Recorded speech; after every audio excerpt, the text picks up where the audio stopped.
The rain came in sideways off the ridge that evening, and by the time Gareth Moss had swept the last of the sawdust from his school's pine floor, every lantern in Ember Crossing had gone dark.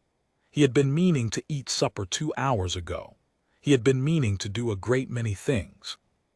He heard the knock just as he was pulling on his coat.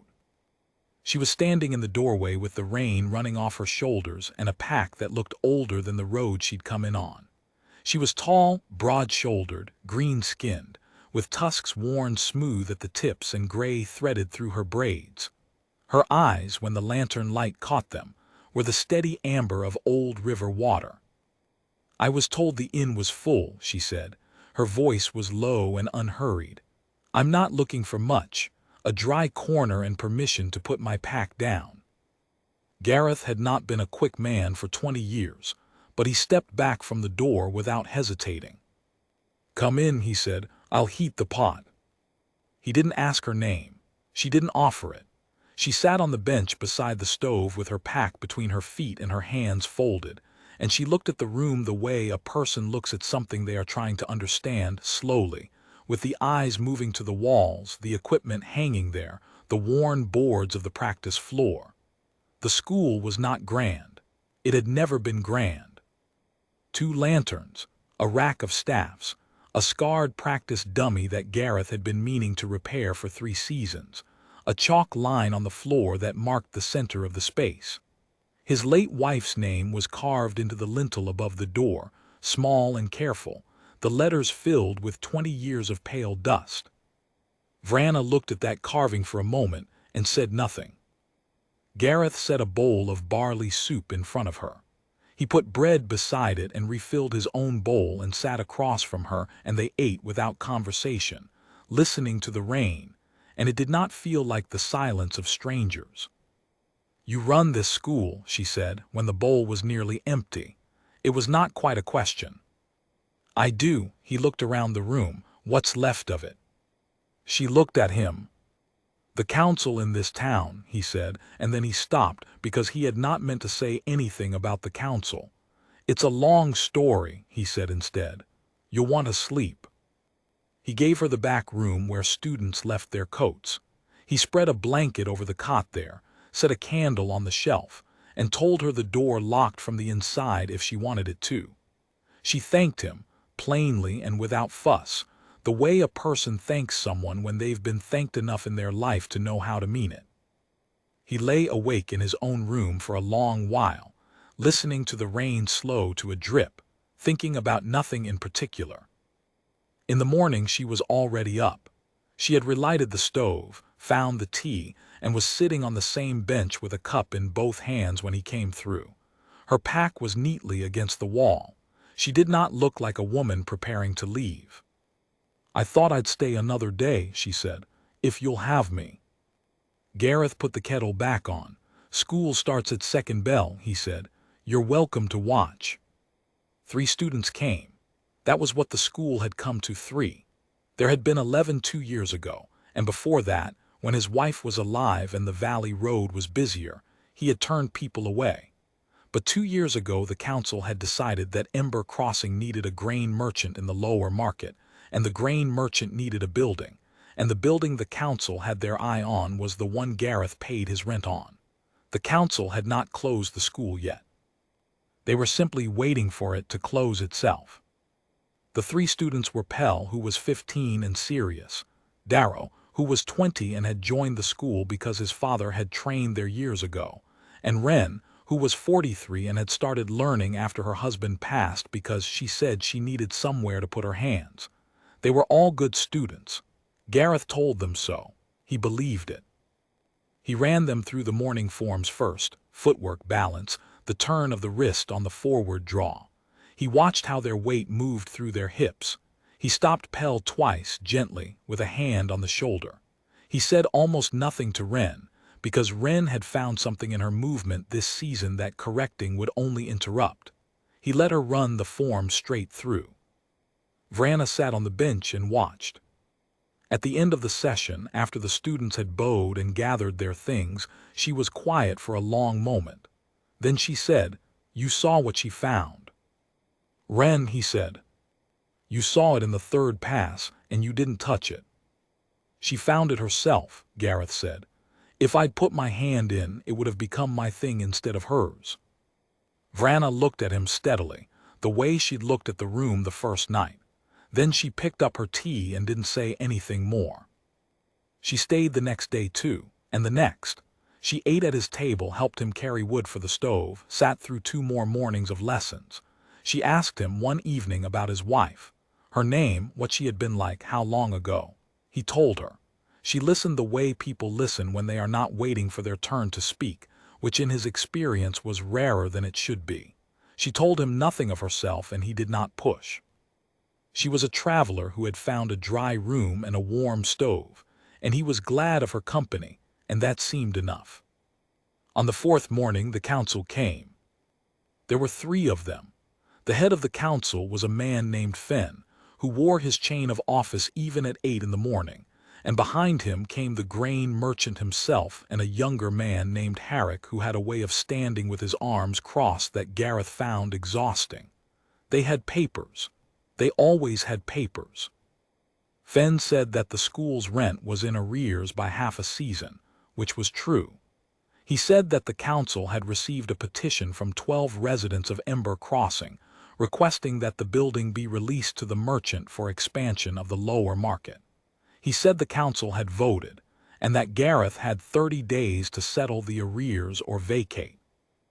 Gareth stood very still. He said that he understood. Herrick, who had not been asked to speak, said that it was a shame the school had fallen so far, and that perhaps a man of Gareth's years ought to be thinking about a quieter occupation, and that there was no dishonor in knowing when something had run its course. Gareth did not answer him. He looked at the floor. From the bench by the stove, Vrana said quietly, "What does a man of his years mean to you?" Herrick turned. He seemed to notice her for the first time. He took in the road-worn coat, the old pack against the wall, the gray braids, the amber eyes that were watching him without any particular hurry. "This doesn't concern you," he said. "No," she agreed. "It doesn't." She looked back at Gareth. 30 days, she said to him. "That's time enough." The council left. Gareth stood in the middle of the room until he heard the door close, and then he sat down on the practice floor and looked at the chalk line under his feet. "I'm sorry about that," he said. "Don't be." Vrana set her cup down. "Tomorrow morning, before the students come, I'd like to move a little, stay loose. Would you spar with me?" He looked up at her. "I'm 64, he said. "I know," she said. "I've been watching you move for 4 days." He arrived early the next morning, before the light had fully come. She was already there in the center of the floor, her road coat hung on the peg by the door, her feet bare on the pine boards. She was wearing a plain tunic and loose trousers, and she stood there in the quiet of the early school, and she looked in the gray morning light like a thing that had been built exactly for the space it occupied. They bowed, they began. He was not a small man, and he had not been slow in his youth, and 40 years of teaching meant he knew every deception in the forward guard and every tell in the turn of the hip. He came at her honestly. The first time she moved, Pell was watching from the doorway.